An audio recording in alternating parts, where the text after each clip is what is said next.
Seguimos al banquillo con la doctora Elsa Yolanda Palou, ex secretaria de Estado en el Despacho de Salud. Hago un alto y retrocedo un poco, doctora, en el tema de los ejercicios que me explicaba en el segmento anterior.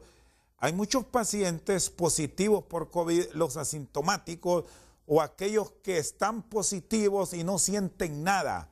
Ellos pueden, bajo el aislamiento, hacer ejercicio, desarrollarse con normalidad en su cuarentena, o deben tener precauciones por lo extraño que resulta este virus.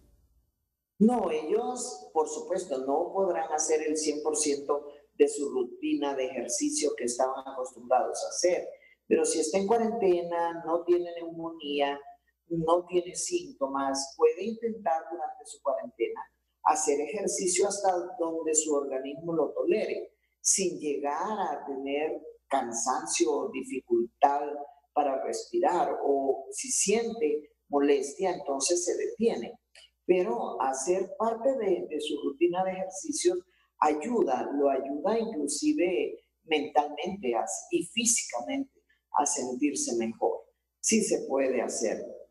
Y manteniendo la cuarentena, claro. La ventaja, si usted tiene un televisor en el dormitorio o en el lugar donde está haciendo la cuarentena, hay programas que le pasan ejercicios que puede hacer en su casa, ahí en su dormitorio, ¿verdad?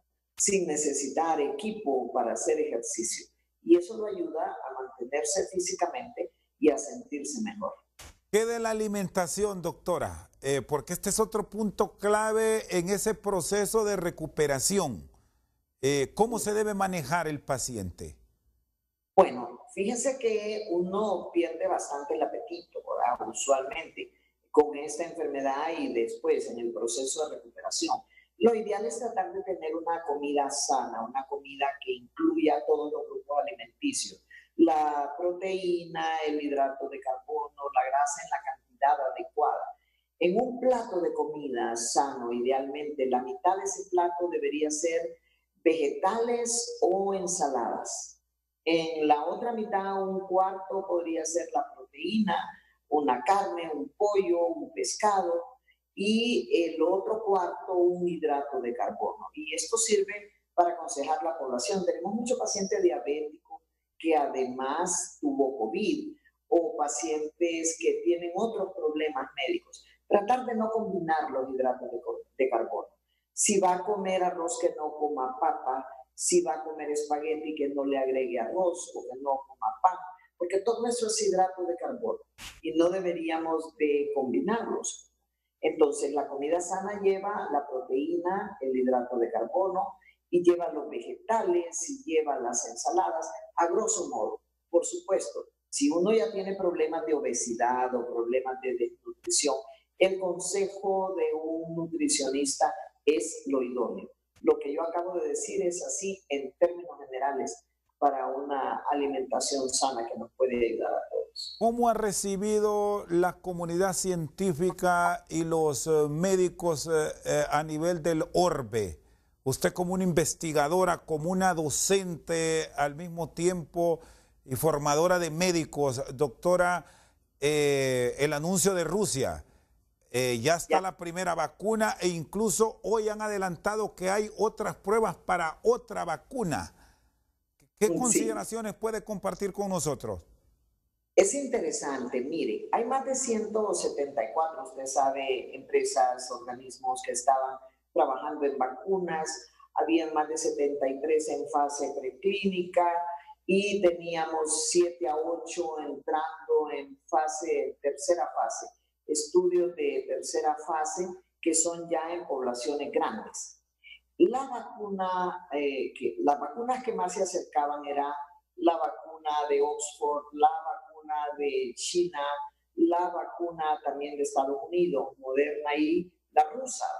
La rusa tiene una característica, usa dos vectores que son unos enterovirus. Es un poquito distinto eso con respecto a las otras vacunas que usan adenovirus, a estas otras vacunas que también han usado vectores de adenovirus, pero la rusa tiene dos adenovirus diferentes aparentemente. ¿Qué es lo interesante?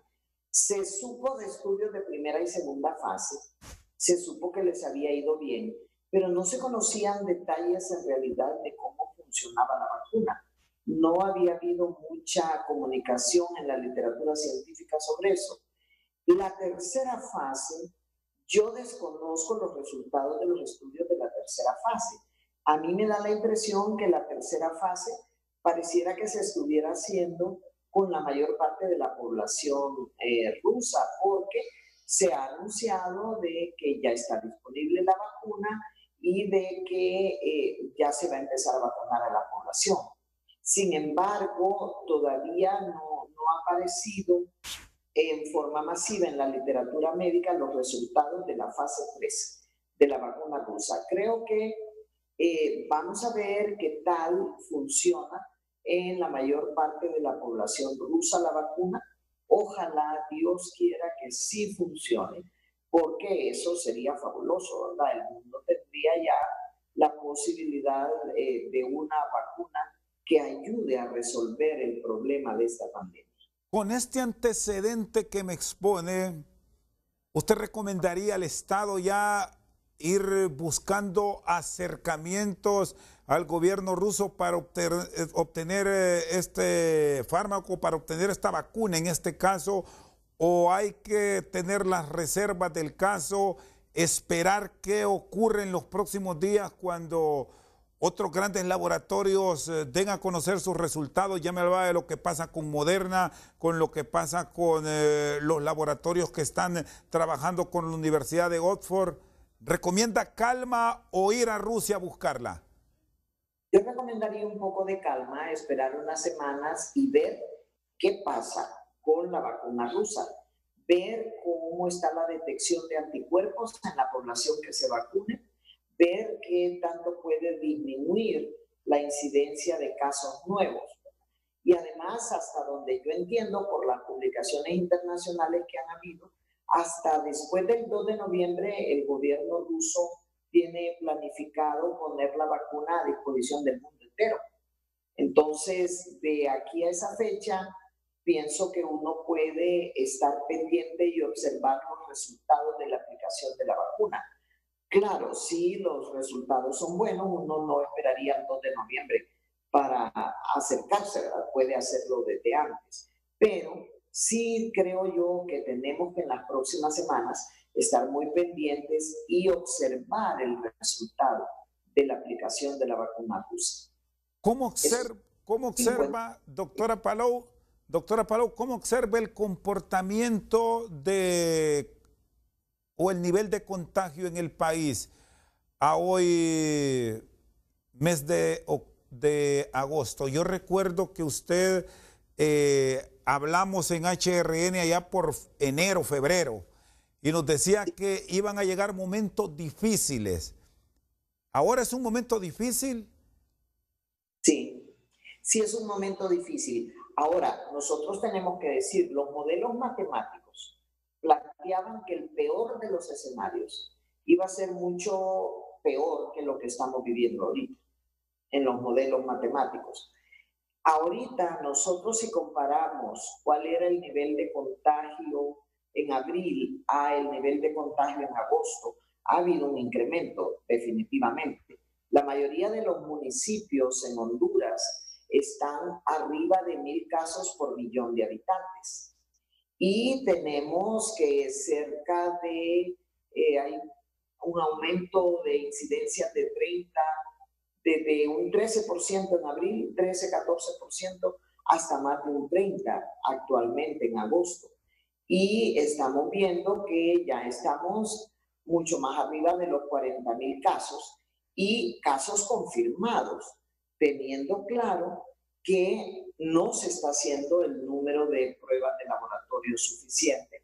El país pues nunca pudo hacer el número suficiente de pruebas, se necesitaban de 2,000 a 3,000 pruebas al día para saber cuál era la verdadera penetración del virus en la población. Eso nunca se pudo hacer. Entonces, si pudiéramos hacer las pruebas a todo aquel que lo necesita, probablemente sería mucho más que estos 40 y pico mil casos que estamos teniendo en este momento.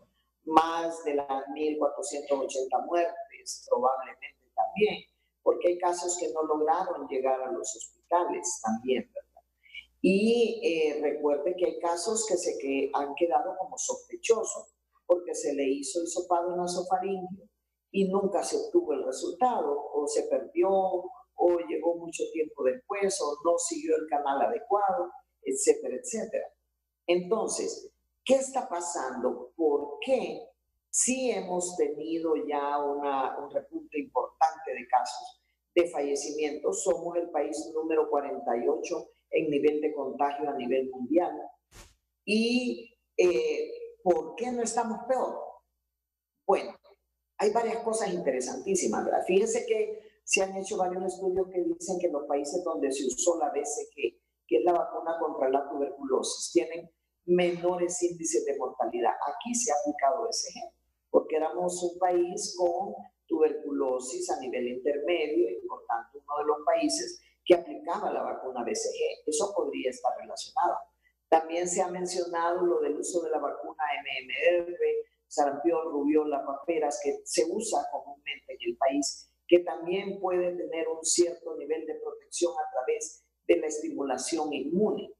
Por otro lado, estamos conscientes, creo yo, que tenemos un sistema de salud débil y no es que se fortaleció en 4 o 5 meses, no.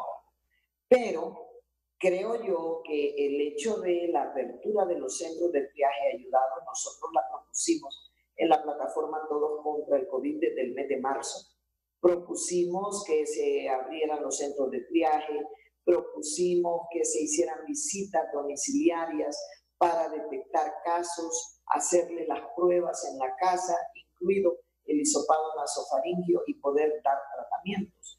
También empezamos a revisar la literatura con respecto a ivermectina, hidroxicloroquina, combinación de hidroxi más acitromicina, combinación con zinc, los estudios franceses, los estudios españoles, los estudios argentinos, los estudios chinos, y se empezó a recomendar que se pudiera utilizar algunas de estas combinaciones. De hecho, nosotros aquí a inicios de abril hicimos una capacitación de más de 1.500 médicos de la Secretaría de Salud vía Zoom.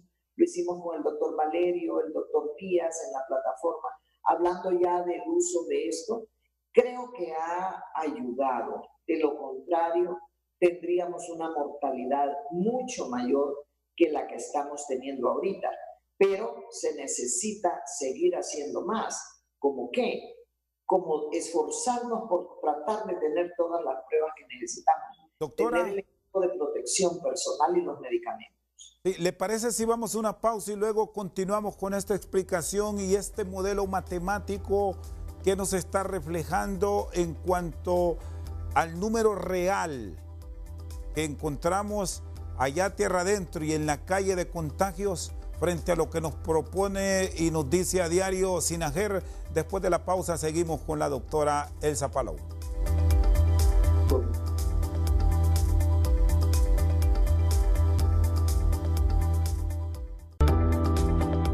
Estás viendo Al Banquillo gracias a Tigo. ¡Qué buena señal con la super recarga! Con gigas de internet para estar conectado desde 25 lempiras, todo incluido. Tigo, en todo lo que te mueve.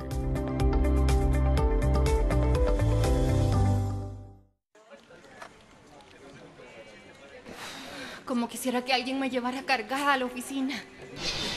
Ya llegó tu cargador. ¿Ah? Pero de energía. Vital Fuerte Bebible. Sí, tómalo todas las mañanas. Es saludable y te recarga todo el día. Tomar Vital Fuerte ampolla bebible te mantiene lleno de energía todo el día, porque contiene L-carnitina que transforma la grasa en energía y te llena de vitaminas y minerales.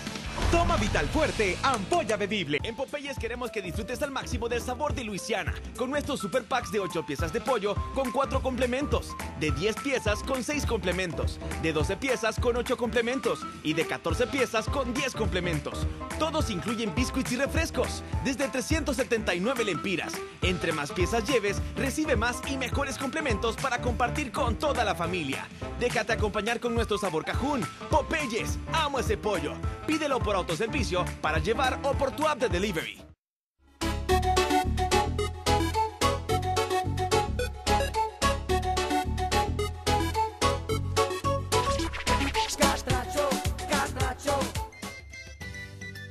En el departamento de Gracias a Dios se encuentra una espectacular región, La Mosquitia.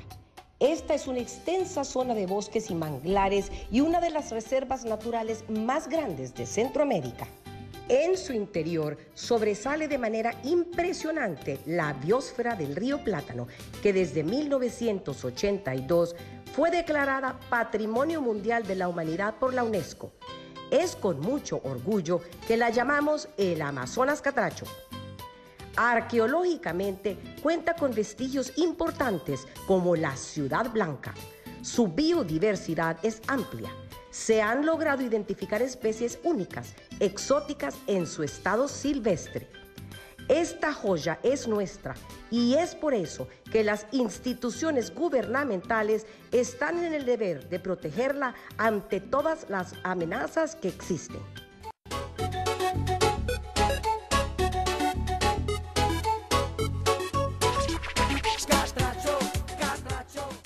¿Cuántos miembros se necesitan para hacerte reír?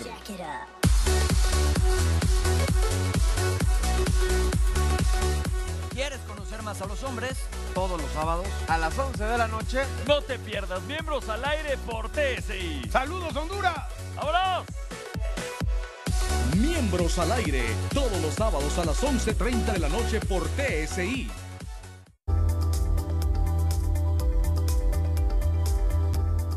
Seguimos con la doctora Elsa Yolanda Palou. Me explicaba de todas estas propuestas que al final se tomaron y ha ayudado a bajar la cantidad de pacientes en hospitales. Pero ¿cuál es esa realidad del modelo matemático?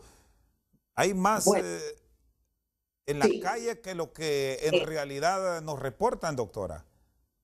Sí, yo estoy convencida que hay muchos más casos y que hay probablemente más muertes, definitivamente que sí.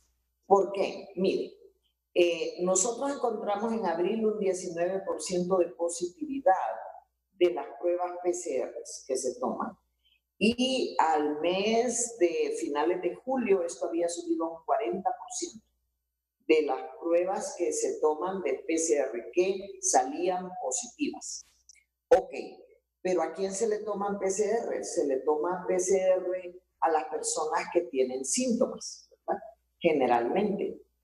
Todos sabemos que hay muchos casos sin síntomas y que hay muchos casos con síntomas mínimos y que no tienen acceso a llegar hasta un lugar donde se le pueda hacer PCR.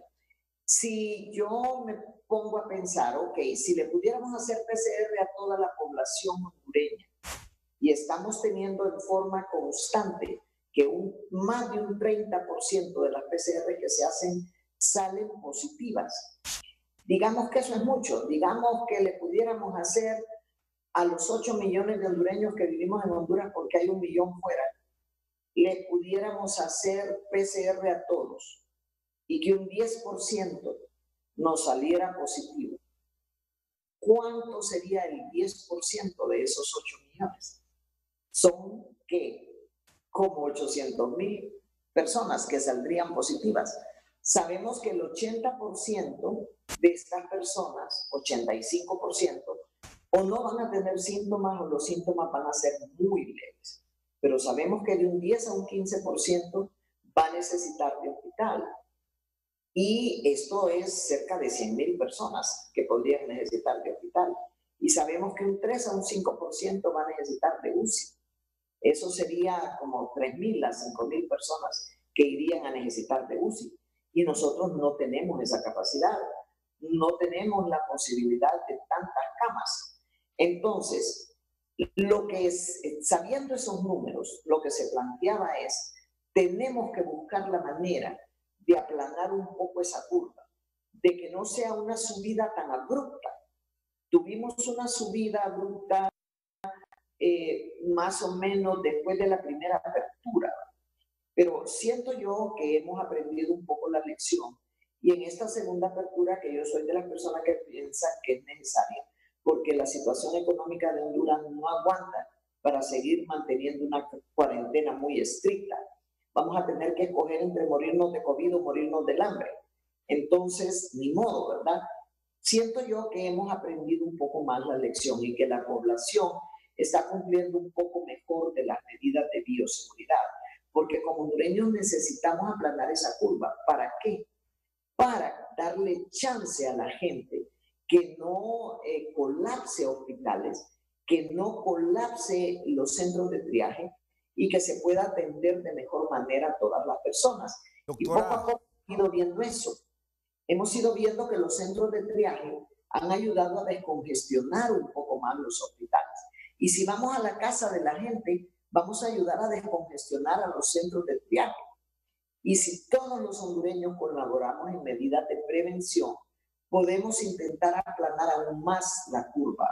Doctora Palou, a este momento, ¿en qué hemos cerrado? Le pregunto porque usted fue secretaria de Salud, ha estado al frente de hospitales de conflicto en Honduras, en el Tórax, en el Hospital Escuela, tiene una amplia trayectoria.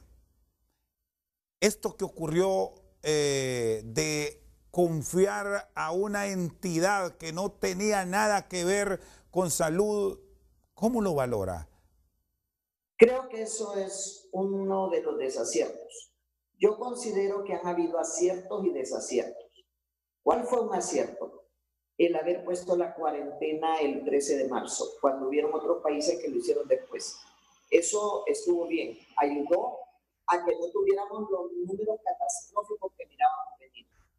Un desacierto, el no poder hacer las pruebas que necesitábamos, el no poder organizarse de manera que se pudiera tener todos los insumos, los kits de extracción, todos los equipos, el comprar equipos de una marca e insumos de la otra.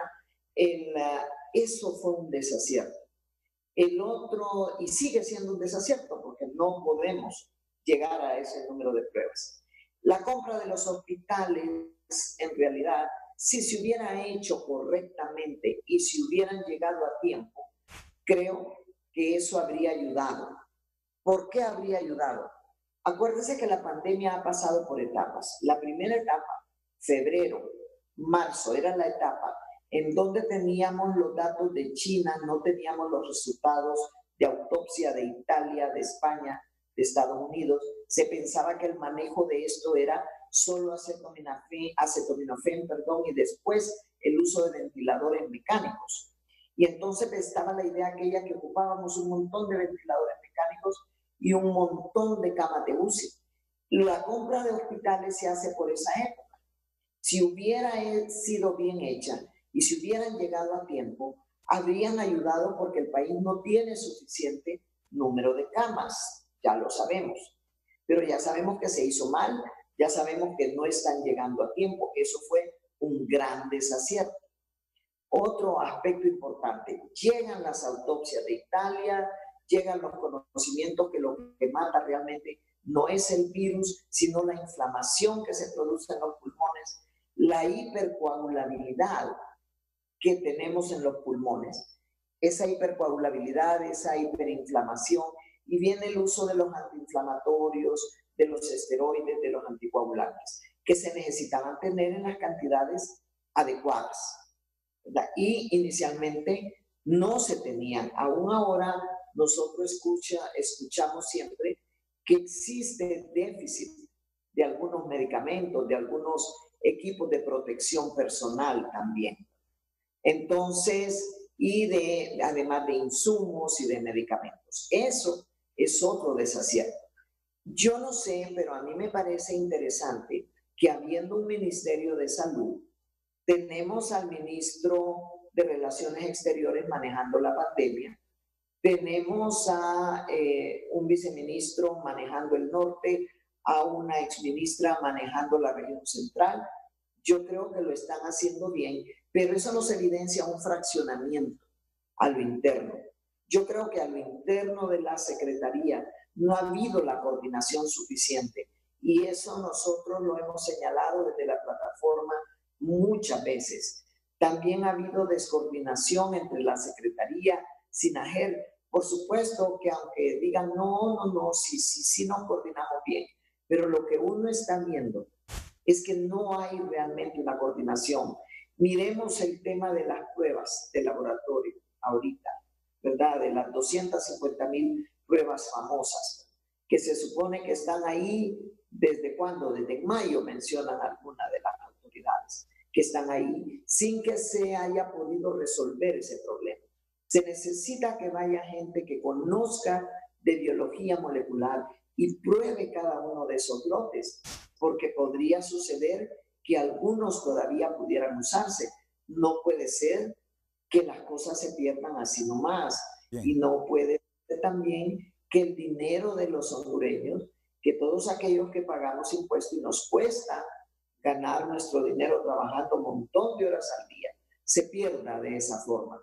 Entonces, yo creo que sí han habido aciertos, han habido muchos desaciertos. El más grande de todos, las denuncias de corrupción en época de la pandemia. Creo que eso desanima a la gente, eso hace que se pierda más la confianza, la credibilidad que se pueda tener, y eso no es bueno. No es bueno en tiempos normales y menos aún en una pandemia. Muchísimas gracias, doctora, muy amable.